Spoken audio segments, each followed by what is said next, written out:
Assalamualaikum warahmatullahi wabarakatuh. Halo teman-teman, jadi hari ini kita akan membahas tentang kompetensi manajerial. Ini adalah salah satu kompetensi yang diujikan pada seleksi P3K 2021.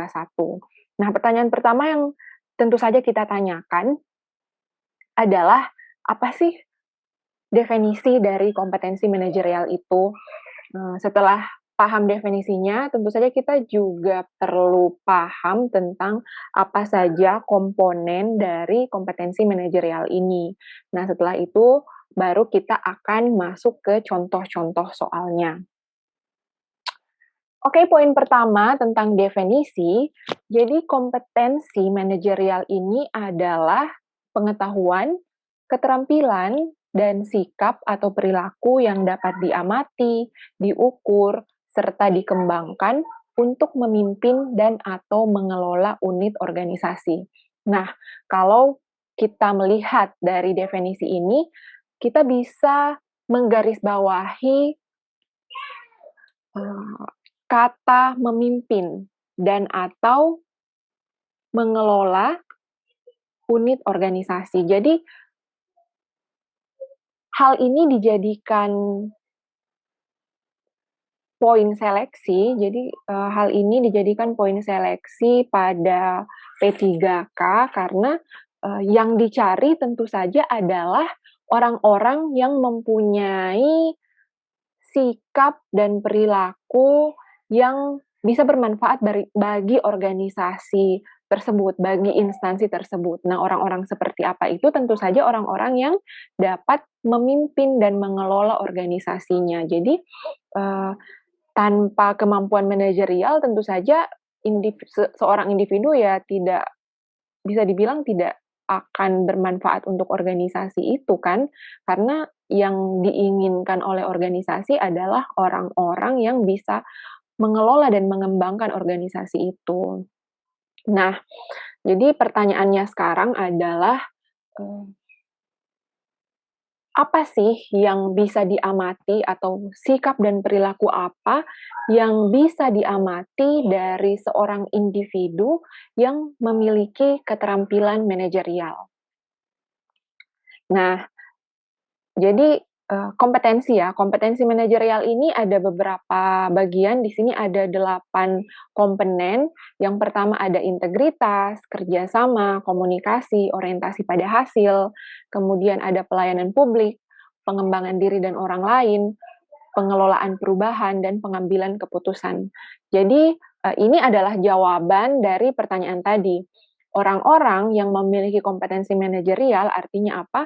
Mereka itu berintegritas. Mereka bisa bekerja sama, mereka dapat berkomunikasi secara efektif, dalam melakukan sesuatu mereka berorientasi pada hasil, dalam hal ini hasilnya tentu saja hasil yang kualitasnya tinggi, kemudian mereka paham bagaimana pelayanan publik yang baik, mereka dapat mengembangkan dirinya dan juga orang-orang di sekitarnya, mereka dapat mengelola perubahan, mereka dapat beradaptasi terhadap perubahan yang terjadi, serta mereka dapat melakukan pengambilan keputusan yang efektif dan efisien. Dalam hal ini juga solutif ya, dapat menjawab masalah-masalah yang terjadi di instansinya, juga dapat melakukan inovasi-inovasi dalam pengembangan instansinya.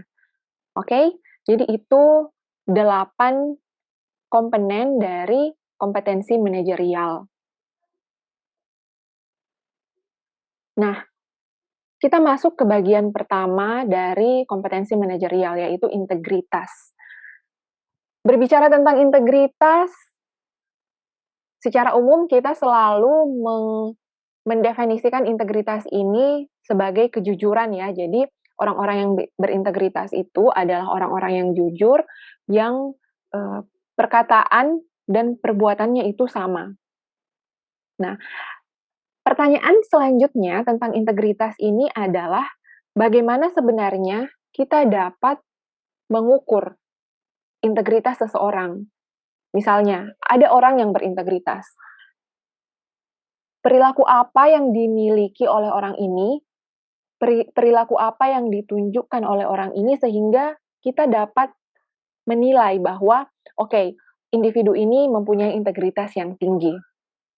Nah, kalau kita amati dari definisinya ya, di sini sudah ditampilkan definisi dari integritas.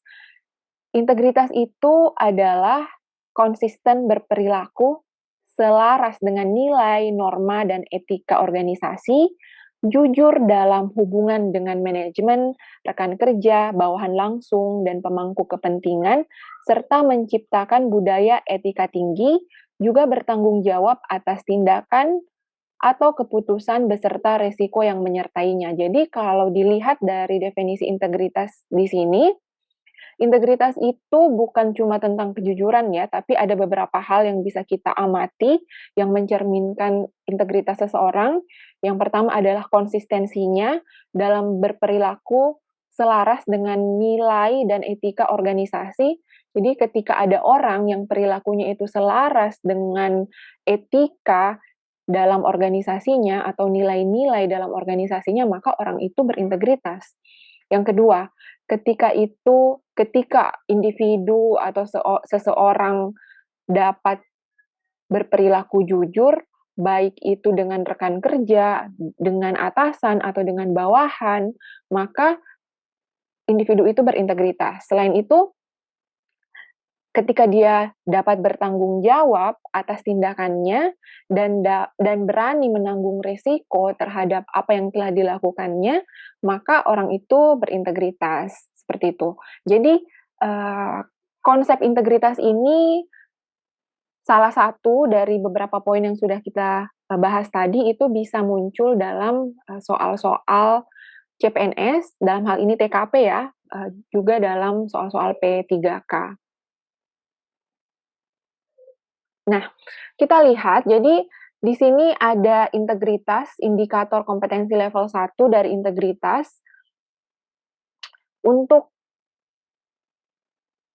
kompetensi level 1 dari integritas ini, yang pertama, bertingkah laku sesuai dengan perkataan, berkata sesuai dengan fakta. Yang kedua, melaksanakan peraturan kode etik organisasi dalam lingkungan kerja sehari-hari pada tataran individu atau pribadi.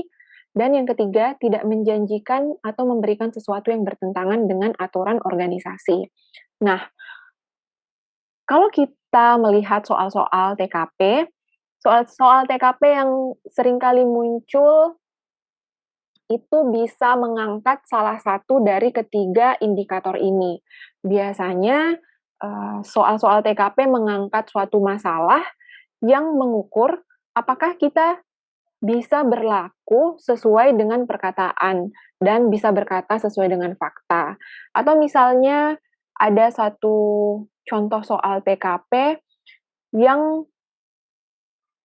mengukur kemampuan kita untuk tidak menjanjikan suatu hal kepada seseorang yang bertentangan dengan aturan organisasi.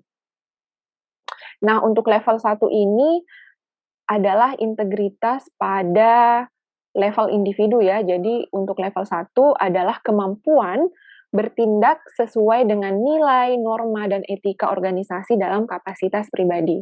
Itu untuk integritas, kompetensi integritas level 1. Selanjutnya, kompetensi integritas level 2. Nah, untuk level 2 ini terkait kemampuan seorang individu untuk mengingatkan dan mengajak rekan kerjanya untuk bertindak sesuai dengan nilai, norma, dan etika organisasi. Jadi jelas perbedaannya ya, kalau level 1 itu masih pada tataran individu.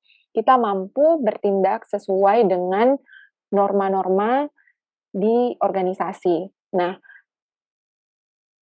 di level 2 ini, kita tidak hanya mampu menerapkan nilai-nilai atau norma-norma yang sesuai dengan yang berlaku di dalam organisasi kita, tetapi juga kita mampu mengajak dan mengingatkan rekan kerja untuk bertindak sesuai dengan norma dan etika yang berlaku di organisasi. Kita lihat apa saja indikatornya. Yang pertama, mengingatkan rekan kerja untuk bertindak sesuai dengan nilai, norma, dan etika organisasi dalam segala situasi dan kondisi. Mengajak orang lain untuk bertindak sesuai dengan etika dan kode etik. Itu yang pertama. Yang kedua, menerapkan norma-norma secara konsisten dalam setiap situasi pada unit kerja terkecil atau kelompok kerjanya. Dan yang ketiga, memberikan informasi yang dapat dipercaya sesuai dengan etika organisasi. Nah, di sini yang saya beri warna merah mengingatkan rekan kerja atau mengajak orang lain adalah salah satu indikator yang sering muncul dalam soal TKP. Jadi, biasanya soal TKP itu memberikan masalah, lalu kita ditempatkan sebagai seorang rekan kerja dan ditanyakan bagaimana sikap kita misalnya ketika ada seorang rekan kerja yang pulang lebih awal, selalu pulang lebih awal, misalnya sejam lebih awal. Apa yang kita lakukan? Apakah A diam saja atau B ikut pulang lebih awal atau C mengingatkan? Nah, yang diharapkan dari soal itu adalah menunjukkan kemampuan kita dalam berintegritas ya. Ini berarti integritas level 2. Kalau integritas level 2 itu berarti kita mau mengingatkan rekan kerja kita untuk mematuhi peraturan-peraturan yang ada di lingkungan kerja, yaitu harus pulang sesuai dengan jadwal yang telah ditetapkan, bukan misalnya sejam atau 2 jam lebih awal, seperti itu. Itu untuk kompetensi integritas level 2. Selanjutnya level 3, untuk integritas level 3 ini adalah kemampuan memastikan, menanamkan keyakinan bersama, agar anggota yang dipimpin bertindak sesuai dengan nilai, norma, dan etika organisasi dalam lingkup formal. Jadi di sini di level 3 ini posisinya bukan sebagai rekan kerja, tetapi sebagai pimpinan ya. Poin pertama, memastikan anggota yang dipimpin bertindak sesuai dengan nilai, norma, dan etika organisasi dalam segala situasi dan kondisi. Yang kedua, mampu untuk memberikan apresiasi dan teguran bagi anggota yang dipimpin agar bertindak selaras dengan nilai, norma, dan etika organisasi dalam segala situasi dan kondisi. Dan yang ketiga, melakukan monitoring dan evaluasi terhadap penerapan sikap integritas di dalam unit kerja yang dipimpin. Nah, sekali lagi, salah satu dari indikator ini bisa saja muncul dalam soal-soal TKP. Dan yang poin kedua ini yang sering kali muncul ya, yang paling sering kita temukan di soal-soal TKP yang beredar, baik itu di buku-buku maupun di YouTube yang sering kali dibahas. Misalnya, ada Anda sebagai pimpinan, kemudian ada bawahan yang melakukan kesalahan, nah sebagai pimpinan itu harus berani menegur. Atau misalnya Anda sebagai pimpinan lalu bawahannya melakukan sesuatu hal yang positif, maka tentu saja diberi reward, nah diberi apresiasi. Oke, itu untuk poin ketiga, level ketiga. Selanjutnya, level keempat. Nah, kompetensi level keempat dari integritas ini adalah kemampuan untuk menciptakan situasi kerja yang mendorong kepatuhan pada nilai, norma, dan etika organisasi. Yang pertama, indikator pertama, menciptakan situasi kerja yang mendorong seluruh pemangku kepentingan mematuhi nilai, norma, dan etika organisasi dalam segala situasi dan kondisi. Indikator kedua, mendukung dan menerapkan prinsip moral dan standar etika yang tinggi serta berani menanggung konsekuensinya. Dan indikator ketiga, berani melakukan koreksi atau mengambil tindakan atas penyimpangan kode etik atau nilai-nilai yang dilakukan oleh orang lain pada tataran lingkup kerja setingkat instansi meskipun ada resiko. Nah, yang saya beri tanda merah ini di indikator ketiga karena seringkali saya temukan pada soal-soal TKP yang beredar. Jadi biasanya kita diberikan, misalnya kita sebagai pimpinan lalu ada suatu masalah, lalu dalam mengambil keputusan biasanya ada resiko yang harus kita tanggung, seperti itu. Jadi, kalau ada soal-soal yang menempatkan Anda sebagai pimpinan, lalu Anda berada pada suatu situasi yang sulit, selalu pertimbangkan bahwa seorang yang berintegritas, jika Anda adalah orang yang berintegritas, tentu Anda akan berani mengambil tindakan atas penyimpangan kode etik yang terjadi di lingkungan kerja Anda, di lingkungan kerja yang Anda pimpin, dan Anda berani untuk menghadapi resikonya apapun itu. Jadi intinya adalah harus berani menegakkan etika-etika yang benar, nilai, norma, dan etika organisasi sesuai dengan yang telah ditetapkan ya. Oke, selanjutnya kita melangkah ke kompetensi level 5 dari integritas ini ya. Jadi untuk kompetensi level 5 adalah kemampuan menjadi role model dalam penerapan standar keadilan dan etika di tingkat nasional. Oke, jadi tidak hanya di tingkat nasional ya, tapi boleh juga di tataran organisasi. Jadi ini adalah sebagai pemimpin. Jadi sebagai pemimpin yang baik harus bisa menjadi role model, jadi memimpin dengan contoh. Ada contoh-contoh baik yang bisa dipimpin, bisa dicontoh oleh orang-orang yang Anda pimpin. Nah, kita lihat untuk indikator pertama, mempertahankan tingkat standar keadilan dan etika yang tinggi dalam perkataan dan tindakan sehari-hari yang dipatuhi oleh seluruh pemangku kepentingan pada lingkup instansi yang dipimpinnya.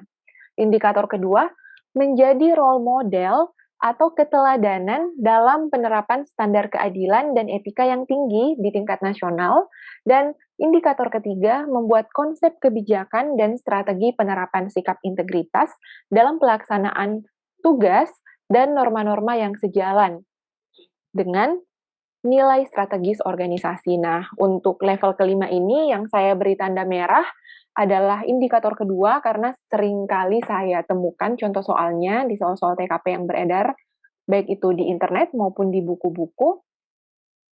Jadi kalau misalnya Anda pada soal misalnya ditulis, Anda adalah seorang pimpinan pada suatu instansi, lalu Anda menginginkan orang-orang yang Anda pimpin untuk datang kerja, datang ke kantor tepat waktu. Nah, sebagai pimpinan apa yang Anda lakukan? Nah, misalnya pilihan A, Anda menerapkan peraturan, bla bla bla, kemudian pilihan B, Anda memberikan sanksi bagi yang datang terlambat, kemudian bagian C, Anda memberikan reward bagi yang rajin, kemudian pilihan D, Anda menunjukkan contoh dengan datang ke kantor tepat waktu, lalu Anda mengajak orang-orang yang Anda pimpin untuk selalu datang tepat waktu. Nah, pilihan yang D ini kan menunjukkan bahwa Anda menjadi role model, Anda memberikan contoh, sehingga yang lebih tinggi nilainya yang seharusnya Anda pilih adalah yang pemimpin yang dapat memberikan contoh dan dapat mengajak orang-orang yang mereka pimpin untuk datang tepat waktu. Oke, itu untuk level 5. Nah, sekarang kita masuk ke contoh soal.